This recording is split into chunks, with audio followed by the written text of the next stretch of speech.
내주이소. 함께 목소리를 내주이소.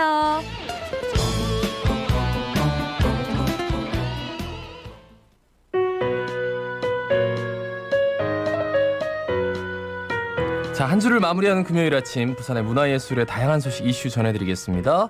플랜B의 문대 문화데이트 플랜B 문화협동조합 예술기획실의 김명현 팀장 스튜디오에 함께합니다. 어서 오십시오. 어서 오십시오.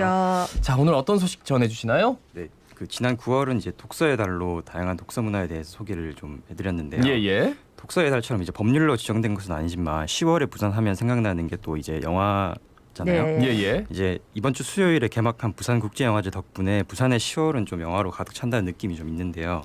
사실 부산이 21세기 들어서 영화의 도시로 불리게 된 것은 부산국제영화제의 덕이 크다고 할 수 있지만은 부산국제영화제가 열리기 오래전부터 부산은 이제 영화의 도시라고 할 수 있었는데요. 이제 1899년 한반도에 처음 영화가 소개되고 작은 극장들을 위주로 영화가 제작되는 형태로 우리나라에 처음 영화가 만들어지기 시작했습니다. 그러다가 이제 1924년 부산에서 한국 최초의 영화 제작사 조선키네마 주식회사가 설립되게 됩니다. 이제 일제강점기 당시에 서울, 부산, 일본으로 이어지는 극장 배급망에서 위치상으로 이제 정중앙에 위치하고 있어서 서울의 연기자들과 일본의 자본이 부산에서 만나면서 이제 부산의 한국 최초의 영화사가 설립이 된 겁니다. 한국 최초의 영화 제작사가 부산에 있었다. 요거는 자랑스럽기도 하지만 이게 이제 서울과 일본의 중앙에 위치했기 때문에 설립됐다. 요거는 조금 서글픈 이야기이기도 하네. 그래도 이제 부산에 영화 제작사가 생길 정도면은 당시에도 영화가 굉장히 인기 있는 장르였나 보네요. 이제 1920년대에는 한 해에 약 33만 명이 부산에서 영화를 관람했다는 기록이 있습니다. 예. 당시 부산 인구가 8만 명이었는데 1인당 이제 관람 횟수로 보면 1년에 4번 이제 영화를 봤다는 건데요. 그만큼 영화가 인기가 많았고 영화를 관람하는 수요층도 많아서 1920년대 부산은 이제 서울과 양립하는 영화 개봉 도시라고 보시면 되고요. 예. 그래서 영화 제작사가 설립되는 것은 어찌 보면 이제 당연하다고 볼 수 있습니다. 예. 뭐 당시 텔레비전 있는 것도 아니고 얼마나 큰 행사겠어요. 예, 이벤트죠. 큰 이벤트죠. 근데 역사적으로 부산 영화의 도시 충분히 공감이 되고 그렇다면 지금으로 돌아와서 현재도 영화 제작 굉장히 활발하게 진행이 되고 있습니다. 그 2021년 현재 영화 제작 도시 부산 어느 정도인지요? 네, 이제 9월 기준으로 올해 부산에서 제작된 작품은 총 13편인데요. 지난해 영화 22편이 촬영된 것에 비하면 올해 조금 소폭 축소되었다고 볼 수도 있는데요. 예. 이제 편수만 따지면 그렇지만은 이제 OTT 서비스가 활성화되면서 이제 OTT 시리즈 영화의 촬영이 대폭 증가한 것이 이제 그 원인인데요. 이제 OTT 드라마 시리즈 등 영상물을 모두 합치면 현재까지 모두 80편의 영화나 드라마가 이제 촬영이 되었고 네. 이는 작년 전체 85편이 촬영된 것에 비하면 올해는 작년보다 이제 더 심했던 코로나19 상황에도 불구하고 현상 유지 내지는 소폭 상승했다고 볼 수 있었습니다. 이제 그만큼 부산이 영화 제작지로는 매력적이라다는 이제 반증이라고 볼 수 있는데요. 예. 이에 발맞추어 기존에 이제 남양주에 있던 종합 촬영소도 부산으로 이전될 계획입니다. 네. 저희 이 시간에도 이제 부산에서 영화 공부하고 감독이 돼가지고 부산에서 영화 촬영해서 개봉한 감독님 이제 인터뷰를 해보니까 다른 거 제일 힘든 게 뭐냐 하니까 영화 제작할 때 필요한 스태프들이 수도권에서 와야 되기 때문에 그런 게 참 힘들다 하더라고요. 영화를 제작하는 인력에 대한 지원 정책이나 교육은 어떻습니까? 네, 이제 아무래도 충무로로 대표되는 현장 영화인들이 주로 이제 서울이나 경기 지역을 중심으로 활동하고 있어서 부산 지역을 거점으로 활동하는 영화인들이 부족한 것도 이제 사실입니다. 예. 이제 영화인과 영화 스태프를 양성하는 교육기관 50여 곳 중에 40여 곳이 서울 경기 지역에 몰려 있는 구조적인 이유도 좀 있고요. 그래서 지난 2018년도에 영화진흥위원회가 부산으로 이전을 하면서 영화인들을 전문적으로 양성하는 국립교육기관인 한국영화 아카데미도 같이 부산으로 이전을 해왔습니다. 이제 정규 과정은 영화 연출부터 PD, 촬영 감독까지 같은 교육 과정으로 묶어서 교육을 진행을 하는데요. 1인당 적어도 한두 편의 영화는 부산에서 의무적으로 촬영하게 되어 있어서 지역 영화인들의 참여가 필수적이라고 할 수 있고요. 또 내부적으로 단기 교육 과정 운영기관인 영화교육지원센터에 현장 영화인이나 예비 영화인들을 위한 직업 훈련 교육을 진행하고 있습니다. 또 이제 부산영상위원회에서 운영하는 아시아영화학교에서도 부산 지역 학생과 영화인들을 대상으로 하는 이제 전문 교육 프로그램을 운영하고 있어서 사립 교육기관에서 이제 채울 수 없는 구조적인 문제들을 조금 이런 관에서 운영하는 교육기관들이 채워서 자리를 좀 잡아가는 기관이라고 보시면 되겠습니다. 이게 부산에서 영화 촬영하는 것도 중요하지만 부산 사람들이 만드는 영화가 더 많아지는 것도 굉장히 중요하다. 그 양성된 영화 인력들이 좀 외부로 유출되지 않게 다양한 지원들이 좀 필요할 것 같은데 근데 이제 이렇게 만들어지는 영화들을 보여주는 또 극장이 있어야 되잖아요. 요즘 뭐 멀티플렉스 극장이 대부분이고 옛날처럼 좀 특색 있는 단관 극장들 이 시간을 통해서도 뭐 지적을 했습니다만 이게 남포동의 극장들 이렇게 영업이 안 돼가지고 굉장히 어렵다라는 얘기도 있고 어떻습니까? 그렇죠. 이제 전통적으로 부산은 이제 단관극장의 메카라고 할 수 있었는데요. 이제 1904년에 처음 개관한 극장 행좌를 시작으로 다양한 극장들이 이제 생기고 사라져 갔는데요. 이제 뭐 기억하시겠지만 지난 이제 과거에는 이제 부산극장이나 대형극장, 뭐 국도극장을 비롯해서 총 7개의 극장들이 약 9,000석의 좌석을 운영하기도 했는데요. 예. 특히나 이 극장은 이제 원도심 인근에 이제 밀집을 해 있어서 이 일대는 당시에도 영화의 거리로 유명을 했는데요. 이제 서울이나 외국에서도 이렇게 대형 극장들이 밀집한 영화의 거리는 유례를 찾아보기 어렵다고 합니다. 이제 90년대 초에 멀티플렉스 극장들이 자리를 좀 잡으면서 이제 한두 군데씩 폐관을 거듭한 끝에 지난 이제 2016년에 대형 시네마가 문을 닫으면서 이제 모두 사라졌습니다. 네, 그러니까 옛날에는 제가 학교 다닐 때만 해도 부산에서 영화 보려면 서면이나 남포동 가야 볼 수 있었거든요. 그래서 영화 보는 게 하루 일정을 다 잡아먹는 뭔가 큰 계획을 세우고 갔던 기억이 나는데 지금은 뭐 동네마다 멀티플렉스관 한둘은 다 있어가지고 방금 언급하셨던 뭐 대형 시네마라든지 또 옛날 서면의 은하극장, 부산극장 예. 그런 데서 보는 또 영화 맛이 있었는데 옛날 느낌은 좀 안 나는 것 같더라고요. 근데 요새는 다시 또 이런 대형 극장들 말고 소규모 극장들이 조금씩 생겨나는 추세라고요. 네.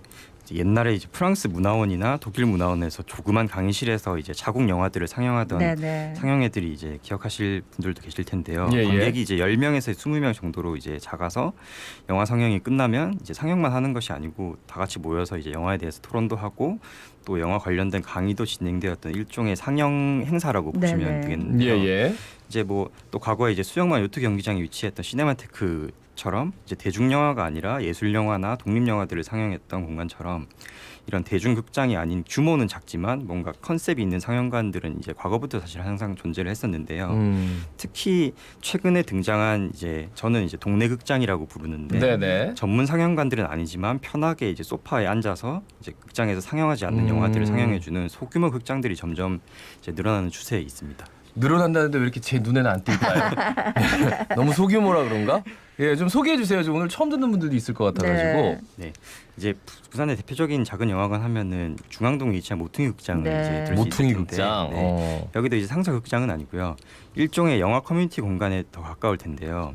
이제 영화 시네마테크가 영화 필름을 기록하고 보존하는 역할을 한다면은 모퉁이 극장은 관객 문화교실이라는 프로그램을 통해서 관객의 목소리를 좀 기록하고 보존하는 역할을 좀 한다고 보시면 되겠습니다. 네. 예. 이제 관객들이 직접 이제 교육을 받고 이제 그 프로그래머가 돼서 직접 영화를 선정하고 기획하고 상영을 하는 게 이제 특징인데요. 예, 지금은 이제 공간을 확장해서 남포동에 위치한 이제 B&K 아트 시네마에 입주해서 상시적으로 이제 상영도 진행을 하고 네. 있습니다. 근데 그러면은 우리 같은 사람들이 그냥 가서 영화는 볼 수 없는 거예요? 왜냐하면 이제 영화에 관심 있는 사람들이 야 우리 다 같이 모여가지고 이 정도 영화 보자 해서 예약을 해서 이제 영화관을 이용할 수 있는 건지 아니면 그냥 가서 그냥 보면 되는 건지. 네, 지금 현재는 이제 상시적으로 상영도 진행을 하고 있고요. 아 그래요? 네. 그리고 거기 컨셉이 이제 관객들이 만들어 나가는 영화제를 또 진행을 하다 보니까 이제 뭐 우리가 쉽게 찾아가는 미술관이나 어떤 거기에 계신 큐레이터 선생님들이 이번에 영화를 자기가 하나를 선택을 해가지고 큐레이팅을 해서 관객들을 초청해서 영화를 본다거나 하는 요적 컨셉으로. 그럼 이제 끝나고 나서는 같이 뭐 얘기도 하고 뭐 그렇게 할 수도 있겠네요. 네.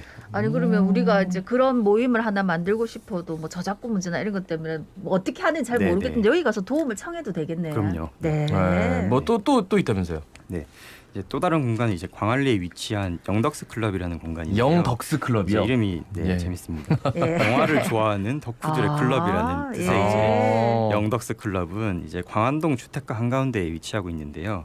이제 매주 화요일마다 단편 영화 상영회를 진행을 하고 한 달에 한 번씩은 독립 영화 감독이나 배우들을 초청해서 특별전을 진행하기도 합니다.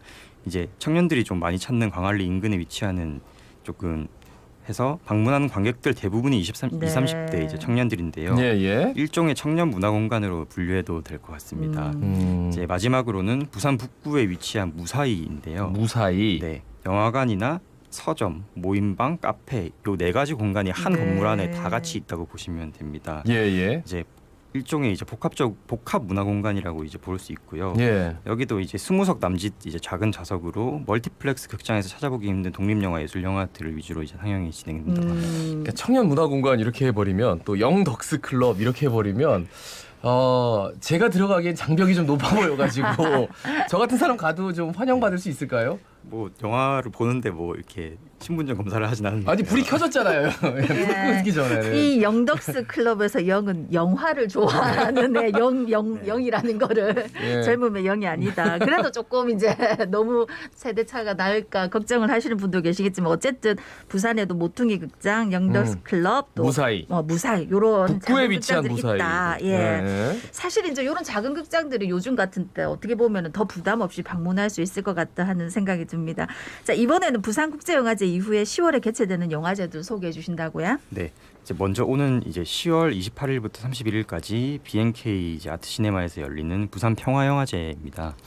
이제 평화영화제는 영화를 통한 평화적 상상력을 이제 슬로건으로 내세운 영화제인데요. 예. 이제 부산 어린이 어깨동무에서 주최하는 이번 영화제는 올해가 벌써 12회로 10년이 넘는 기간 동안 개최된 중견 영화제라고 할 수 있습니다. 네. 어린이 어깨 동무에서 주최하는 영화제, 평화 영화제. 예예. 네. 총 이제 15편의 영화를 이제 BNK 아트시네마에서 보실 수 있는데요. 예. 이제 주로 이제 반폭력, 음. 인권, 환경, 뭐 생명 이런 것들을 이제 주제로 선정된 영화들이 상영이 됩니다. 네. 또 이제 제4회 부산 청년영화제도 같은 기간인 10월 29일부터 31일 이제 앞서 소개드린 공간인 영덕스 클럽에서 이제 진행이 되는데요. 예예. 부산 청년들이 직접 기획하고 운영하는 영화제인 것이 특징입니다. 이제 지난번에 잠깐 소개드린 적이 있는데 이제 어느 영화제에서도 상영되지 못하는 영화들을 상영하는 흑역사의 밤 섹션, 그다음에 청년들이 꼭 봐야 할 영화를 상영하는 청년 불가피 관람, 청불 섹션 등 다양한 섹션들이 준비가 돼 있다고 합니다. 청년 불가피 관람. 네. 봐야 된다는 거네요. 그죠? 그렇죠. 청불 섹션. 요즘은 이제 이런 톡톡 튀는 아이들을 따라갈 수가 없습니다. 네, 대단하십니다. 김동현 아나운서, 저는 그러면 이제 저희가 너무 젊은 사람들 위주로 지금 영화제가 기획이 되는 것 같은 느낌적인 느낌도 있으니까 그때는 괜찮아요. 기획 영화가 저는 이런 이렇게 거 마스크를 어떻습니까? 쓰면은 좀 청년으로 보는 사람도 있더라고요. 누가? 왜 웃어? 다들 XP.